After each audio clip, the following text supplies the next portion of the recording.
خیبر پختونخوا میں غیر اعلانیہ load shedding ختم کرنے کے لیے وزیر اعلیٰ علی امین گنڈاپور نے وفاقی حکومت کو دو ٹوک پیغام دے دیا۔ کہتے ہیں لوڈ شیڈنگ ختم نہ کی تو کل سے گریڈ اسٹیشن کا کنٹرول خود سنبھال لیں گے۔ مزید جانتے ہیں جوہر نیوز کے نمائندے عارف حیات سے۔ عارف بتائیے گا مزید کیا کہا گیا ہے؟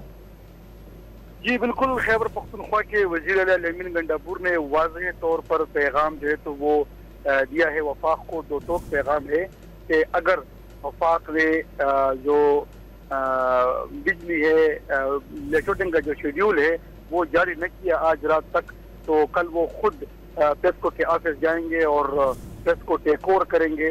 جو بجلی کے آن آف کا بٹن ہے تو وہ کہہ رہے کہ وہ بھی پھر میرے ہاتھ میں جائے گا اور پیسکو ٹیک اوور کر کے اپنے جو صوبے کے لوگ ہیں تو انہیں بٹاؤں گا۔